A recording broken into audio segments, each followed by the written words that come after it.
Hello, everybody. Welcome back to Chris's Crypt of Cinema. Here on my channel, we check out horror and monster movies, and I also have a few retro video game playthroughs on here, and go check those out if you're into retro games. I play through them, I narrate them, I do a pretty good job if I do say so myself. If you're new to my channel, first of all, I want to say thank you for checking it out. And basically, what I do is I check out some well-known but a lot of lesser-known titles that you may have heard of, you may not have heard of, but I highly recommend all the movies that I do review, and I really hope that I introduce at least one viewer to at least one of these films and hope that they enjoy them as much as I do. So now that we got that out of the way, I am going to be checking out a film tonight that probably none of you have ever heard of. None of you have probably ever even heard of the actress who plays in this film, and that's a shame because she's a legend, especially in Euro horror, the Euro horror subgenre. And that film is Castle of Blood, or as it's known in Italy, Danza Macabra, or The Dance of the Macabre. This film was released in 1964. It was directed by Antonio Margheriti. I have never seen any other films that he has directed. He was apparently a jack of all trades when it came to directing. He did spaghetti westerns, some horror films, some sword and sandal films. So I can't comment on any of the other films that he's made, but I do really, really like this one. Oddly enough, he remade this film just a few years after, and he called it Web of the Spider. Haven't seen that one, can't say anything about it. So, let's get into Castle of Blood. So, without giving away the most important plot points, this film revolves around a young journalist who seeks an interview with Edgar Allan Poe. Yes, the Edgar Allan Poe. Edgar Allan Poe's in this film 100 years after he died. No, not really.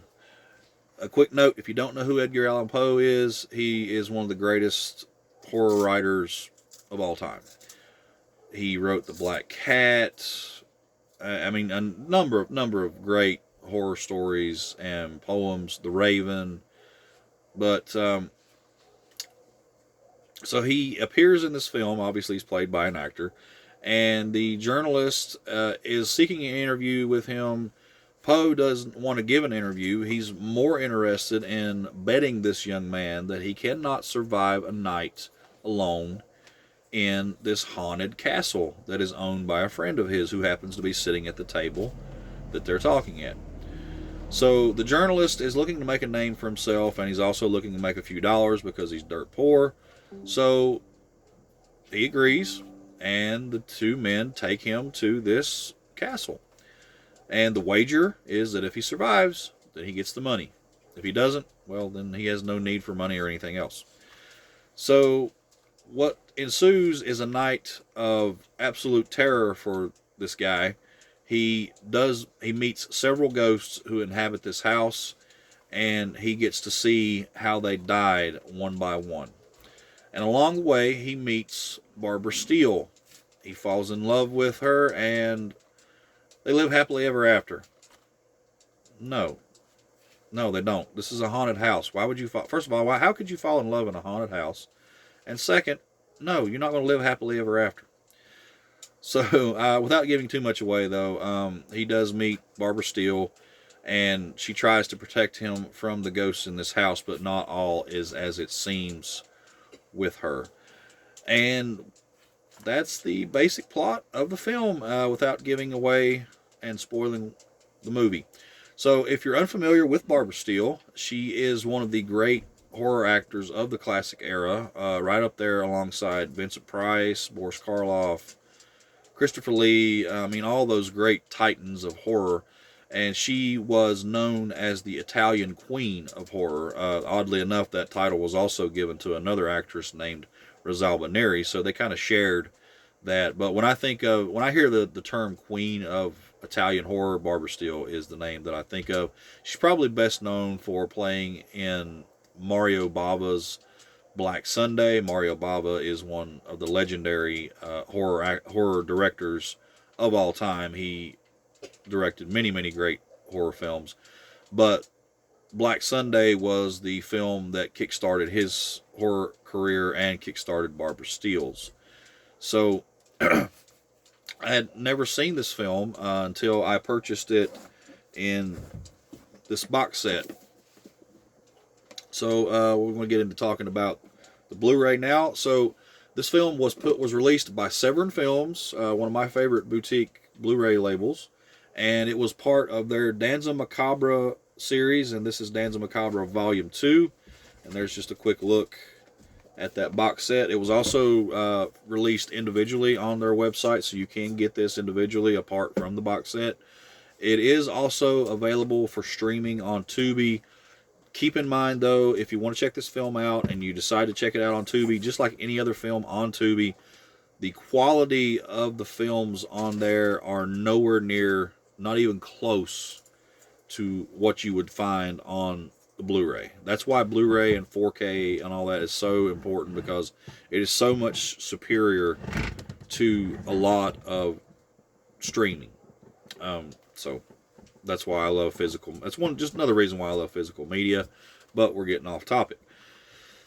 So here is the cover, and this is the only 4K release in Volume 2. Here's the back. Got a lot of glare there. I apologize for that. I'll read some of the specs in just a moment. And there's the spine.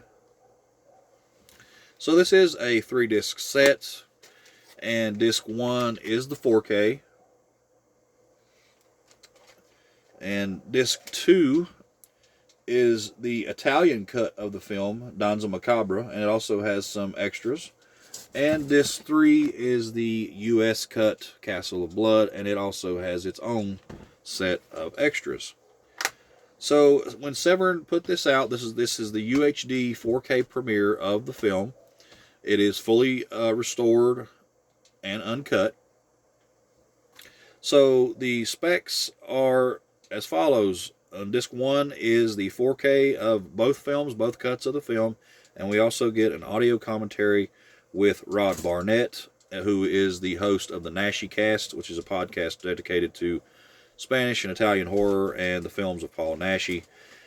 And disc 2 is the Italian cut of the film on standard Blu-ray, and we get the same audio commentary with Rod Barnett. We also get a selected scenes commentary with Barbara Steele herself.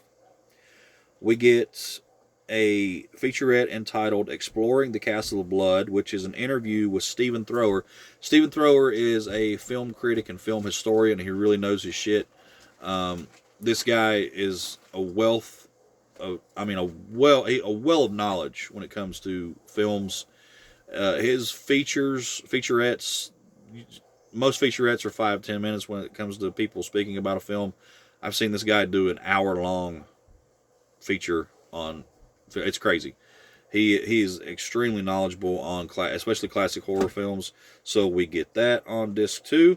Disc 3 is the U.S. cut of the film, Castle of Blood, and we get the film. We get the director who didn't like blood, which is an interview with Eduardo Margheriti, who is the son of the director, Antonio Margheriti. We get a featurette called Enigmatic Elegance, which is unveiling the haunting legacy of Barbara Steele in the Italian Gothic. It's a video essay on Barbara Steele. And the next one is a really cool one. It's called Return to the Castle. It's a location featurette. The castle in the film was a real castle. The exterior shots of the film were shot at a real castle, a beautiful Gothic-style castle. The interior shots in the film were obviously done on a soundstage. But Severin, when they put this out and they shot extras for it, they went back to the actual castle and shot a location featurette, which is really cool. We get an interview an archival interview with Antonio Margheriti, reminiscing about Barbara Steele. We get trailer and TV spots. So this release is loaded with extras, and I cannot recommend this release of the film enough. This is as good as this film has ever looked and may ever look. I mean, you can't really get any higher than 4K. That's my thoughts on the film and my review of the Blu-ray. If you're into gothic horror, black and white horror, classic horror, or anything related to those, highly, highly recommend checking this out. It's a ghost story. You can't go wrong. And you get Barbara Steele. And you get Edgar Allan Poe. And you get a castle. You get ghosts. You get candelabras. I mean, what more could you want? Great film. Lots of spooky atmosphere. Lots of spooky imagery.